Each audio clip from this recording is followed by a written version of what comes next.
At the baby shower, my daughter-in-law thanked me publicly for being the worst example of a mother. The whole room applauded. The next day, her face went pale when I told her that I would no longer be attending family events. But that was a different humiliation years ago. Today, I stared at a thick cream envelope with gold embossing. Richard's 70th birthday celebration.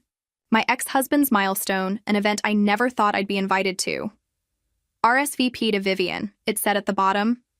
Vivian, the woman who had been my friend before she became his wife. The woman who was 15 years younger than me, who Richard left. Me for after 32 years of marriage. I tossed the invitation onto my kitchen counter and watched Seattle's rain streak my windows. Before we continue, comment where you're watching from and subscribe to the channel.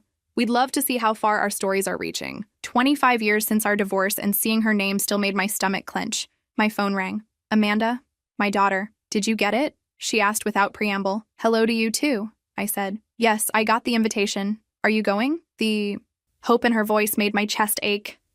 I don't think so, sweetheart. Mom.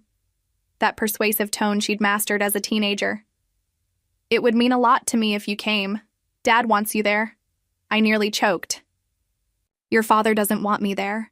Vivian certainly doesn't. Actually, it was Vivian's idea to invite you. That rendered me speechless. Vivian, the woman who had systematically erased every trace of me from Richard's life, who had, according to Amanda, once referred to me as Richard's practice wife? Why? I finally managed. I don't know. Please, Mom? For me? The please got me, as it always did. Amanda had been caught between us since the divorce, trying to love us both. I'll think about it, I conceded.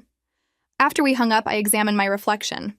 At 68, I wasn't the woman Richard had left. My dark hair had silvered completely. The weight I'd gained after the divorce had mostly come off. The lines around my eyes were laugh lines now, not the strain lines etched there during my marriage. I remembered Richard's 40th birthday. I'd spent weeks planning it, making everything perfect. During his speech, he'd thanked everyone, friends, colleagues, business partners. He hadn't mentioned me once. I'd told myself it was an oversight. Why had I made so many excuses for him? Called Amanda back. I'll go, I said, but I'm not staying long and I'm not bringing a gift. That's fine. I'm just happy you'll be there. 2 weeks later, I parked my sensible Volvo among luxury cars outside the Edgewater Hotel. Amanda was running late, so I would walk in alone. I smoothed down my new deep blue dress, bought because I deserved something nice. Not because I cared what Richard or Vivian thought. The ballroom was crowded. A server offered champagne, which I accepted gratefully as I scanned the room. Some people nodded politely, others averted their eyes. Eleanor, you came. Vivian, impeccable in a designer dress, approached with forced warmth. At 55, she was still beautiful, though time hadn't completely spared her either. Vivian, thank you for the invitation. Of course, Richard will be so pleased. She took my arm, her grip too tight, and led me through the crowd.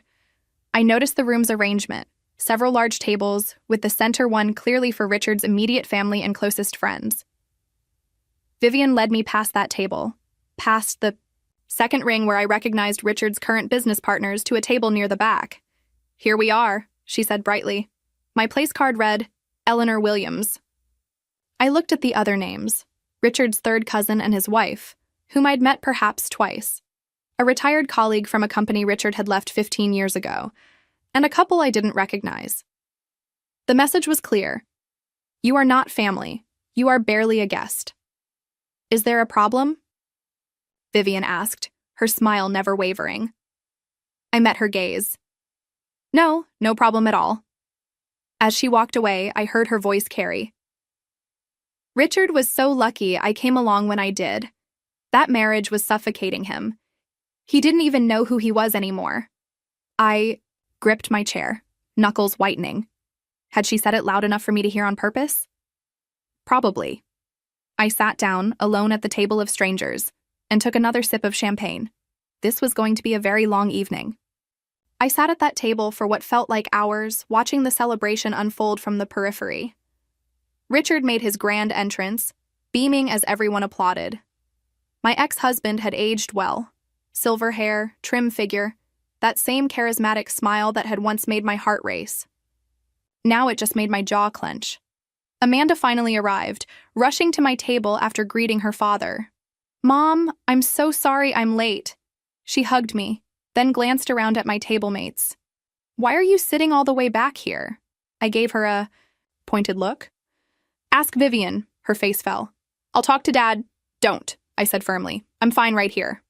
She stayed with me through the first course, catching me up on my grandchildren's latest achievements, but I could tell she was torn, glancing occasionally toward the main table where Richard was holding court.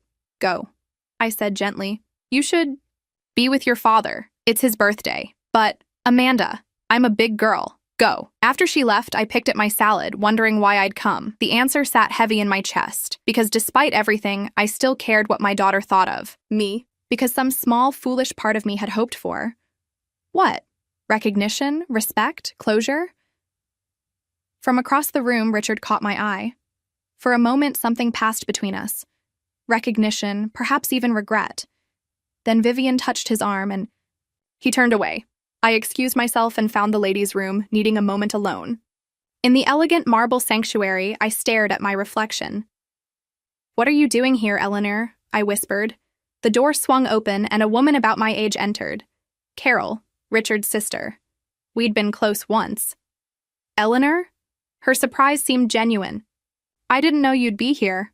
That seems to be the general consensus, I replied dryly. Carol had the grace to look embarrassed. It's good to see you. You look wonderful. Thank you. I applied fresh lipstick, buying time. How's Tom? Her husband, who'd once called me the sister he never had. He passed 3 years ago. Cancer. Oh, Carol. I'm so sorry. I touched her arm. I didn't know. How would you? Richard doesn't exactly keep you in the family loop. Her frankness was refreshing. I've missed you, Eleanor. I've missed you too. She hesitated. Did you know Richard tells everyone it was a mutual decision? The divorce? I nearly dropped my lipstick. What? Carol nodded.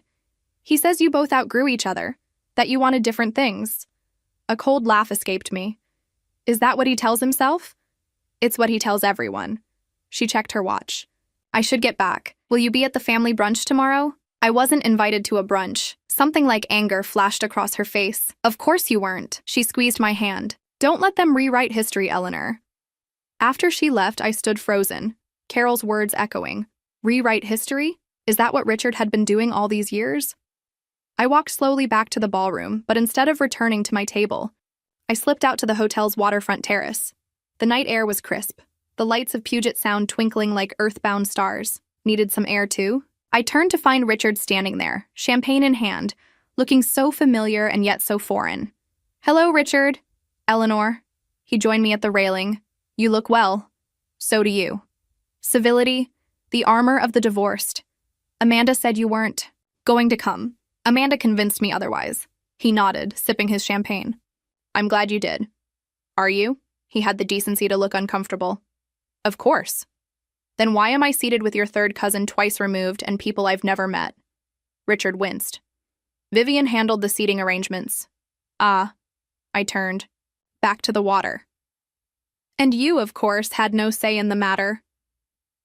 Eleanor. Don't Eleanor me, Richard. Not after all this time. I faced him fully. Carol told me about your revisionist history. Our mutual decision to divorce? He had the grace to look ashamed. It's complicated. No, it's not. You left me for Vivian after 32 years of marriage. You moved her into our home while I was still packing my things. I stopped, mortified to feel tears threatening. I would not cry in front of this man. Not again. But it was mutual, of course. I never meant to hurt you. The sheer audacity of that statement knocked the wind from me. What exactly did you think would happen when you told your wife of 3 decades that you were in love with her friend? Before he could answer, the terrace door opened and Vivian appeared. There you are, darling. Everyone's waiting for the cake. Her smile faltered when she saw me. Eleanor, enjoying the view? I was just reminiscing with Richard about old times. I managed a smile that felt like broken glass. Congratulations on the party, Vivian. It's exactly what I would expect from you. I brushed past them both, intending to find my purse and call a taxi. I'd fulfilled my obligation to Amanda. I was done. But as I reached the ballroom doors, Richard called my name. I paused but didn't turn around. You were never a disappointment, Eleanor, he said quietly. I was. I closed my eyes briefly, then continued walking. His words, too little, too late, followed me like ghosts. That night, in my quiet apartment, memories I'd buried years ago resurfaced like shipwrecks at low tide. Richard and I meeting in college, our simple wedding, the tiny apartment we'd first shared, the miscarriages before Amanda, the house we'd saved for, renovated together, the vacations, the arguments, the silences, and then Richard's company taking off. His late nights, his new friends, his gradual transformation from the man who brought me wildflowers just because to the stranger who couldn't remember my birthday. When had it all changed? When had I become invisible to him? I pulled out an old photo album, one of the few keepsakes I'd held onto after the divorce. Inside were pictures from our early years, Richard and me on Mount Rainier, laughing in the snow. Richard holding baby Amanda, our 10th anniversary party. Near the back was a photo I'd forgotten, Richard's 40th birthday, the one he'd planned. In it, I stood slightly apart from the group, smiling that careful smile of a woman trying not to show how much she hurt. I hadn't realized it then, but looking at it now, I could see the truth clearly. I had already been disappearing from his life. My phone buzzed. A text from Amanda. "Are you okay? You left without saying goodbye." I typed back, "I'm fine, just tired. Talk tomorrow." I wasn't fine, of course, but as I closed the album and returned it to its shelf, I realized something important. The woman in those photos, the one who'd silenced herself, who'd made herself small to accommodate Richard's growing ego, wasn't me anymore. And maybe that was the real reason Richard had rewritten our history. Because the truth reflected far more poorly on him than any fiction he could invent. The morning after Richard's party, I woke with a strange resolve. Carol's words echoed, "Don't let them rewrite history." Why had I allowed it for so long? Over coffee, I scrolled through social media. Vivian had already posted photos from the party, Richard surrounded by adoring friends, their perfect blended family, the lavish decorations. She'd captioned one, "Celebrating 25 wonderful years with this man," as if his life had begun when he met her. Amanda called around noon. "Mom, why did you leave so early?" "It wasn't my scene," I said simply. "Dad noticed. He asked about you." I nearly laughed. "Did he? How thoughtful after seating me with strangers." "That was Vivian's doing, not his." Amanda sighed. "Listen, Dad's having a small family lunch today. Just immediate family. He wants you to come." "I'm not immediate family anymore." "Mom, please. He specifically asked for you." I closed my eyes. "Why now, Amanda? After 25 years, why does he suddenly want me around?" "I don't know. Maybe turning 70 makes you reflective." She paused. "He's been going through old papers, photos. Maybe he's feeling nostalgic." Nostalgic. The word stung. "I'm not a memory to revisit when he's feeling sentimental. Just come." "For me?" Again, those magic words. I agreed, though every instinct told me not to. Richard and Vivian's home, once my home, was a waterfront property we'd bought when his business first took off. I'd decorated every room, planted the garden, selected the artwork. Walking up the familiar path felt like visiting a parallel universe where another woman lived my life. Amanda greeted me at the door, relief evident on her face. Inside, Richard's son from his marriage to Vivian Tyler lounged on the sofa with his wife. They nodded politely. Richard's brother James and his wife sat awkwardly in armchairs. Carol was there too, giving me an encouraging smile. Richard emerged from his study, face brightening when he saw me. "Eleanor, you made it." He seemed genuinely pleased, which only confused me further. Vivian appeared from the kitchen, her smile tightening when she saw me. "Eleanor, Amanda didn't mention you were joining us." "I invited her," Richard said firmly. "It wouldn't be a family gathering without Eleanor." Vivian's eyes narrowed, but she recovered quickly. "Of course, I'll set another place." Lunch was uncomfortable. Tyler and his wife discussed their recent vacation. James talked about his retirement plans. I sat silently, feeling like an anthropologist observing a foreign culture. "Eleanor, you're so quiet," Vivian remarked. "Still working at that little bookstore?" I smiled thinly. "I own that little bookstore, Vivian, and the building it's in, and the coffee shop next door." Her perfectly sculpted eyebrows rose. "How enterprising." Richard looked up. You never mentioned that, Amanda. Mom doesn't like to brag, Amanda said, a hint of pride in her voice. After lunch, as everyone moved to the living room for coffee, Richard touched my elbow. Could I speak with you privately? I followed him to his study, once our shared office, now thoroughly masculinized with dark leather and mahogany. On his desk sat several banker's boxes labeled personal. I've been going through old papers, he said, confirming Amanda's words. Found some things you might want. He opened a box and pulled out a folder. Inside were documents I recognized immediately, papers from our divorce. Why would I want these? I asked, confused. Look at them, Eleanor. I reluctantly took the folder. On top was our settlement agreement. I'd signed it in a fog of grief and betrayal, barely reading the terms. Richard had been generous, or so I'd thought at the time. The house had gone to him, but he'd given me enough to start over. I'd been grateful then, too broken to fight. Page 6, Richard said quietly. I turned to it, a provision about Richard's pension and retirement accounts. According to this, I was entitled to half of everything accrued during our marriage, a substantial sum. I never received this, I said slowly. Richard looked away. I know, my voice rose. What does that mean, Richard? He sank into his chair. The lawyers. There was a mistake. The retirement funds were never transferred. I stared at him, disbelieving. A mistake? For 25 years? I only realized recently when I started estate planning. He pulled out another document, a bank statement. This is what you're owed with interest. The figure made me dizzy. All these years of careful budgeting, of rebuilding my life penny by penny, when I should have had this security. You're giving this to me now? Why? Guilt? Because it's yours, he said simply. It always was. I laughed bitterly. And Vivian's fine with this? His silence told me everything. She doesn't know. I shook my head. That's why the sudden reunion. You're trying to do this quietly.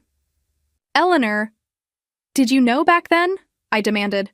When the transfers never happened, did you know? He couldn't meet my eyes. The lawyers mentioned a discrepancy. I told them I'd handle it. And you never did. The realization felt like ice, water. You let me walk away with less than I deserved, than I was legally entitled to, while you and Vivian built your perfect life. It wasn't like that, he protested weakly. What was it like, Richard? Explain it to me. He ran a hand through his silver hair. Things with Vivian happened so fast. The business was growing. You seemed okay. And then time passed, and it got harder to fix. I seemed okay? My voice was dangerously quiet. I lost my husband, my home, and apparently half my retirement. In the span of 6 months. But I smiled politely at Amanda's graduation, so I must have been fine. The door opened and Vivian stood there. Richard, everyone's wondering. She stopped, seeing the papers. What's going on? Nothing, Richard said quickly. Just giving Eleanor some old photos. I stared at him, a strange calm settling over me. After all these years, he was still lying to protect himself. Actually, I said, holding up the folder, Richard was explaining how he forgot to give me half the retirement funds in our divorce settlement. Quite an oversight. Vivian's face went pale. That's impossible. Richard would never— It's true, Richard interrupted. Eleanor's owed this money. I'm going to transfer it. Vivian's eyes widened. Now? After all this time? Richard, be reasonable. Reasonable. I stood gathering the documents. Like keeping what legally belongs to me for 25 years? That kind of reasonable? I walked past Vivian, head high. In the living room, conversation stopped as I entered. Mom? Amanda looked concerned. Everything okay? Perfect, I said, voice steady. Your father just gave me a belated divorce present. 25 years late, but who's counting? I headed for the door, Amanda hurrying after me. Mom, wait. It's fine, sweetheart, really. I smiled, feeling lighter than I had in years. I finally got something I didn't even know I was missing. As I drove away, my phone buzzed repeatedly. I ignored it. For the first time in decades, I wasn't concerned with being agreeable or keeping the peace. Richard had taken enough from me. He wouldn't take another minute of my time. By Monday morning, I had 12 missed calls. 5 from Amanda, 4 from Richard, 2 from Carol, and surprisingly, 1 from Vivian. I ignored them all and called my friend Patricia, who had practiced family law for 30 years before retiring. He kept your retirement funds? Patricia was indignant over coffee at my kitchen table. That's not an oversight, Eleanor. That's financial misconduct. I know, I said quietly. I just can't believe I never checked. You trusted him. That's what manipulative men count on. She studied the documents I'd taken from Richard's study. With interest, this is substantial. You could file a motion to enforce the settlement. Is it worth the legal battle? He's already admitted fault. He knows he's cornered. Patricia squeezed my hand. The question is, what do you want, Eleanor? What did I want? Justice, certainly. The money I was owed. But something else, too. Acknowledgement. For decades, Richard had controlled the narrative of our marriage and divorce. I wanted the truth recognized. I want what's mine, I said finally, and I want him to admit what he did, not just to me, but to Amanda.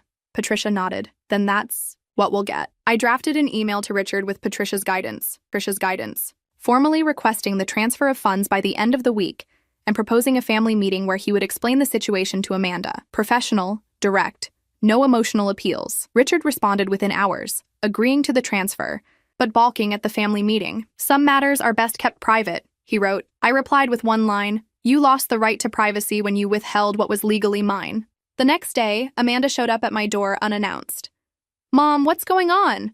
Dad's acting strange, Vivian won't speak to him, and now he says he needs to tell me something important. I invited her in, heart pounding. I hadn't wanted her to hear about this from Richard first, but here we were. Your father has been keeping something from both of us, I said carefully. When we divorced, the settlement included half of his retirement accounts. He never transferred that money to me. Amanda's expression shifted from confusion to disbelief. That can't be right. I have the documents, Amanda.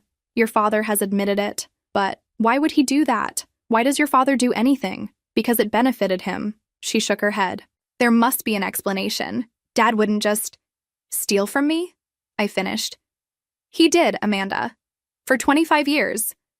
Maybe he didn't realize he knew. My voice was firm. He told me himself. Amanda sat heavily on my couch, processing. I gave her space, making tea we both knew would go cold. How much? She finally asked. I told her. Her eyes widened. With that money, you could have had a bigger home, traveled, retired earlier. Yes, I sat beside her. Instead, I worked double shifts at the bookstore and pinched pennies while your father and Vivian enjoyed the fruits of my sacrifice. Amanda was quiet for a long moment. He wants us to come over tonight. He says he needs to explain. Us? He specifically asked for both of us. I hesitated. The last thing I wanted was to return to that house so soon. But this wasn't just about me anymore. Amanda deserved to hear the truth from her father. All right, I agreed, but I'm not staying long. Richard opened the door himself when we arrived, looking haggard. No sign of Vivian. Thank you for coming, he said, leading us to the living room. The formality between us was strange, like awkward acquaintances rather than people who had once shared a life. Where's Vivian? Amanda asked, at her sister's. Richard's tight expression told the rest of the story. Trouble in paradise. He poured drinks with shaking hands, scotch for himself, water for Amanda and me. Then he sat across from us, shoulders slumped. I owe you both an explanation. He looked at me, especially you, Eleanor. I said nothing, waiting. When we divorced, things were complicated. The business was finally taking off. Most of our assets were tied up in company stock that I couldn't liquidate without losing control. He took a large swallow of scotch. The settlement gave Eleanor half of everything, including my retirement accounts. But transferring those funds would have meant significant tax penalties. So you just decided not to do it? Amanda's voice held an edge I'd never heard her use with her father. Richard winced. I told myself I'd fix it later, when it made more financial sense. Then Vivian and I got married, Tyler was born, and it became harder to explain why I needed to transfer such a large sum to my ex-wife. You mean Vivian wouldn't have liked it, I translated. He didn't deny it. As time passed, I convinced myself you were doing fine without it. You never mentioned it, never asked. Because I trusted you had fulfilled your legal obligations. My calm was fracturing. Because despite everything, I didn't think you would steal from me. I didn't think of it as stealing, he said weakly. What would you call it, Dad? Amanda asked. The disappointment in her voice seemed to cut him deeper than my anger. He looked down at his hands. A betrayal. The admission hung in the air between us. I've initiated the transfer, he continued. It should be completed by Thursday, with interest. The money is only part of it, I said quietly. You've been rewriting our history for years, Richard, telling people our divorce was mutual, making yourself the victim or the hero depending on your audience. He didn't deny it. Did you ever love me? The question slipped out before I could stop it. Or was I just convenient until something better came along? Richard looked stricken. Of course I loved you, Eleanor, for many years. Until you didn't. It wasn't that simple. It never is. I stood, suddenly exhausted. I don't need your explanations anymore, Richard. I don't need your guilt or your justifications. I just need what's legally mine and for you to stop lying about our past. Amanda reached for my hand. Mom, it's okay, I assured her. This isn't your burden to carry. Richard stood too. Eleanor, please. There's more we need to discuss. No, there isn't. I headed for the door. We were done 25 years ago. The only difference now is that I know the truth. Amanda followed me out, leaving Richard standing alone in the house that should have been half mine. In the driveway, she hugged me tightly. I'm so sorry, Mom. I had no idea. It's not your fault, sweetheart. I always believed him, she whispered, about the divorce being mutual, about you both wanting different things. We all believe what we need to, said gently. Even me, she pulled back, studying my face. Are you okay? For the first time in years, I answered that question honestly. Not yet, but I will be. As I drove home, my phone buzzed with a text from Richard. This isn't how I wanted things to end between us. I didn't reply. Some endings were 25 years overdue. True to his word, Richard transferred the funds that Thursday. I stared at my bank account balance in disbelief. More money than I'd ever had at once. Money that should have been supporting me for the past 25 years. Money that represented 3 decades of shared life and broken promises.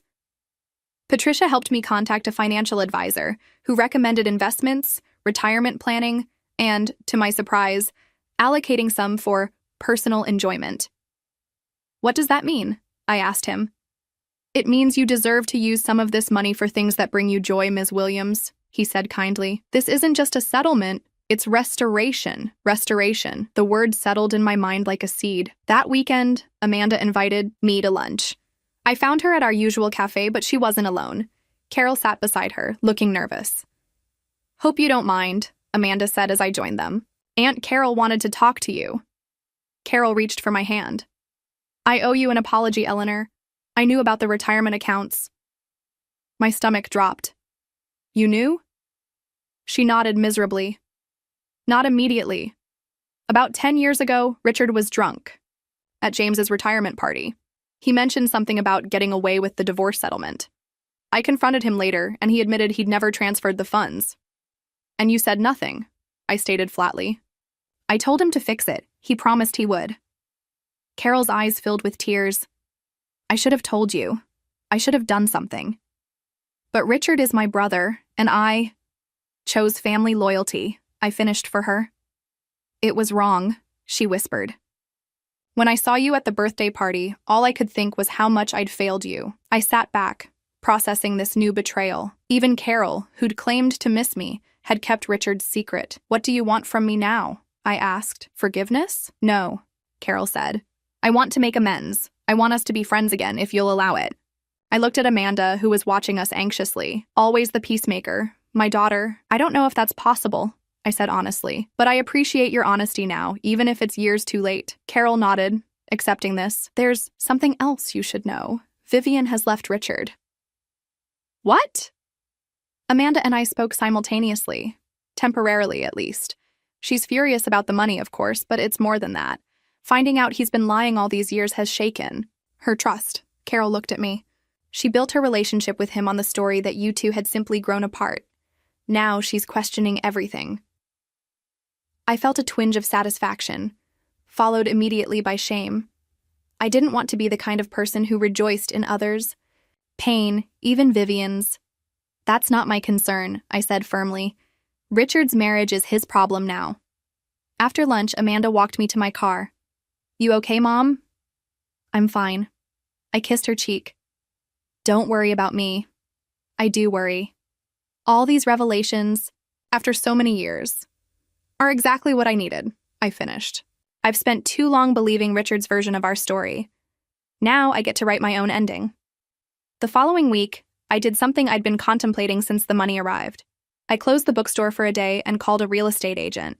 I'm looking for a small house, I told her. Something with a garden. For 25 years, I'd lived in a modest apartment, all I could afford on my income from the bookstore. It had served me well, but it had never felt like mine the way our family home had. The agent showed me several properties, but none felt right until we visited a little craftsman house in Ravenna. It needed work, peeling paint, outdated kitchen, overgrown garden, but the moment I stepped inside, I felt it. Possibility. The owners are eager to sell, the agent said. They've already moved cross-country for work. I made an offer that afternoon. When I told Amanda about the house, she insisted on seeing it. We met the agent for a second viewing the next day. Mom, it's perfect for you, Amanda said as we explored the rooms, but it needs so much work. That's part of the appeal, I told her. I get to make it exactly what I want. Later, as we sat on the dusty porch steps, Amanda asked quietly, "Is this because of the money from Dad?" "Partly," I admitted. "But it's more than that. I've spent 25 years living in the aftermath of your father's choices. It's time I built something that's completely mine." She nodded, understanding. "Dad asked about you yesterday." I stiffened. "What did he want?" "To know if you're okay. The money went through, right?" "Yes." I looked out at the overgrown yard, imagining what it could become. "You can tell him I'm fine. He seems lost, Mom. Vivian's still at her sister's. Tyler's barely speaking to him. Now that everyone knows the truth, that's not my problem, Amanda," I said gently. "Your father made his choices. Now he's living with the consequences." She was quiet for a moment. "He said something strange. He said he thinks he made a mistake. All those years ago." My heart stuttered. "What kind of mistake?" He didn't elaborate.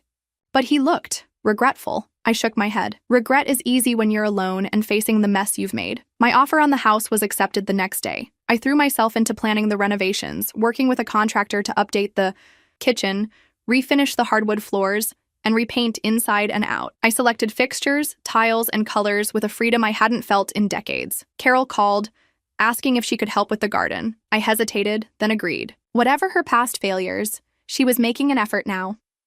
We spent a Saturday clearing weeds and turning soil, our conversation tentative at first, then warming as we fell into old rhythms.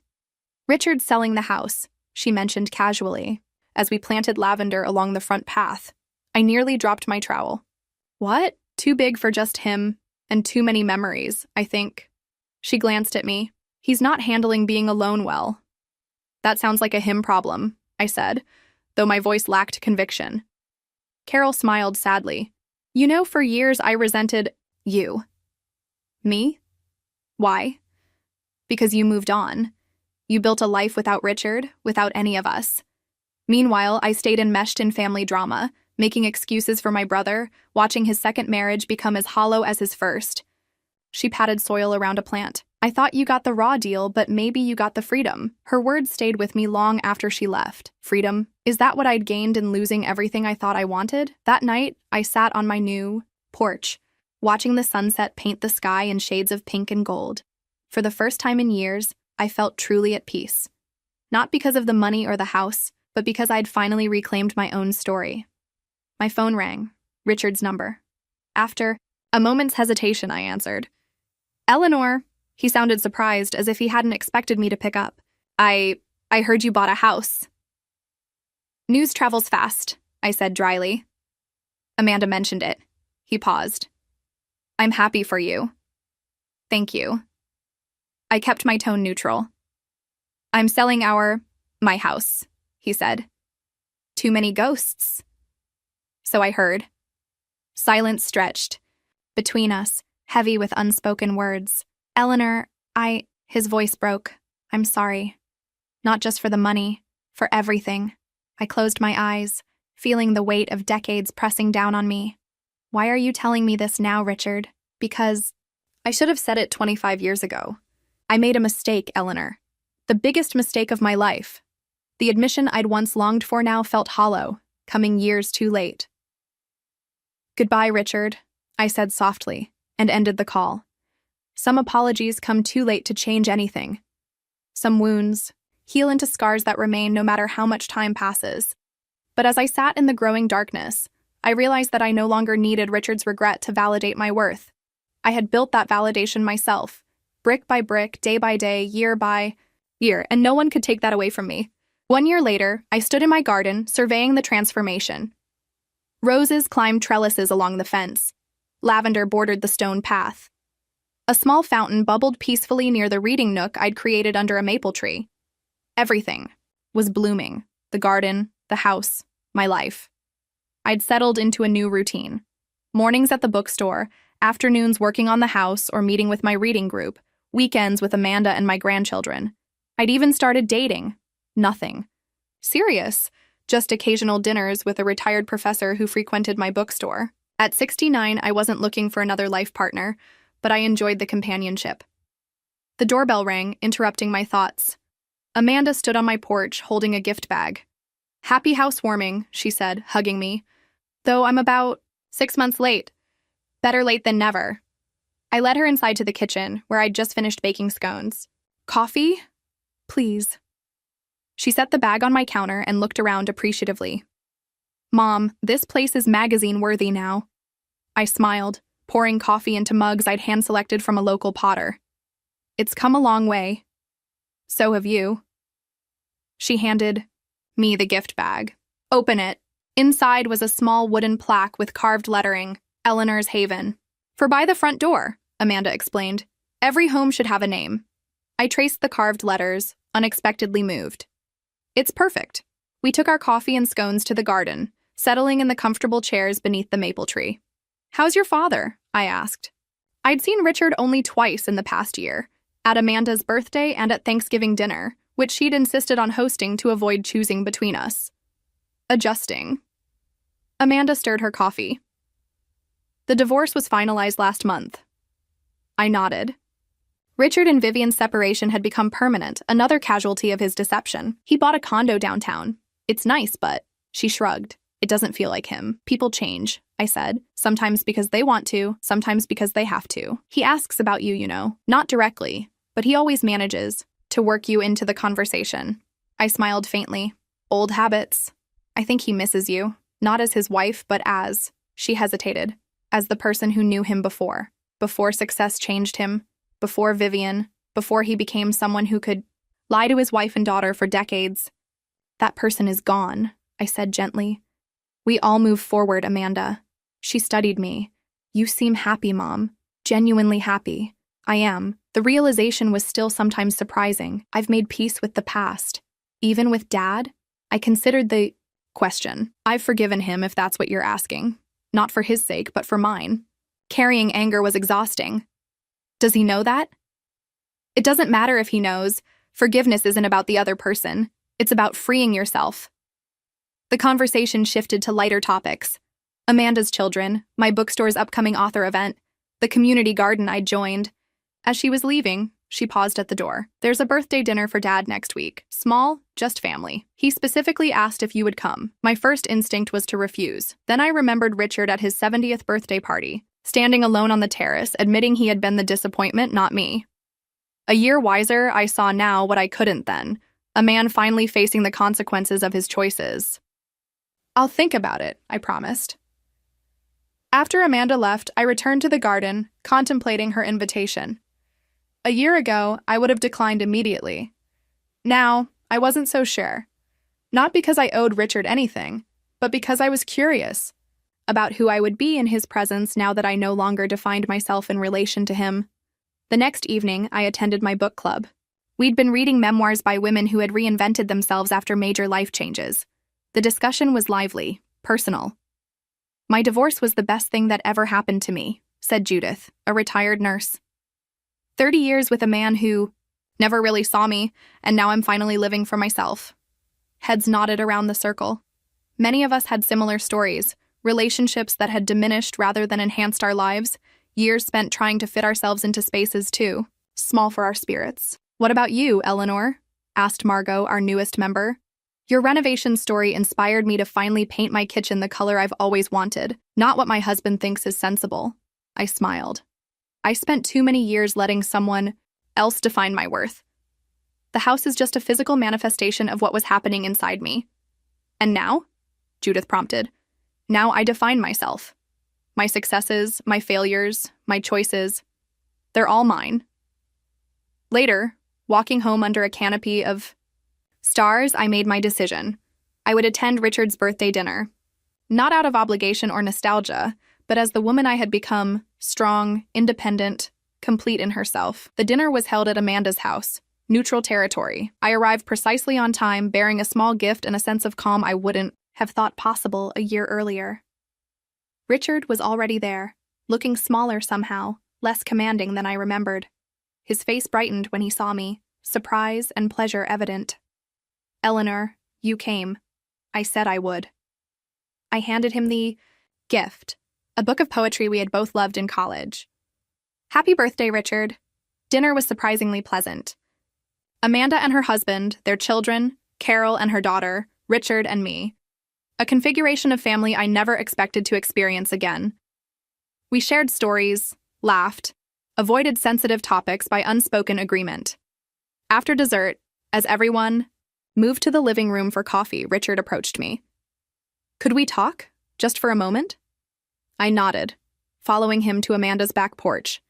The night was clear, stars visible despite the city lights. "Thank you for coming," he said. "I wasn't sure you would." "Neither was I admitted. He smiled faintly. "You look well, Eleanor. Happy." "I am. I'm glad." He seemed to mean it. "I wanted to tell you something. The house, our old house, it sold. Amanda mentioned you'd listed it. The new owners are a young couple with twins. They love the garden you planted."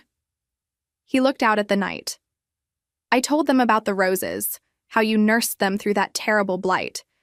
The wisteria that never bloomed until our 10th anniversary, like it was waiting for a milestone." I was silent, remembering. The garden had been my pride, my creative outlet during years when I'd set aside other dreams to support Richard's. "I saved something for you."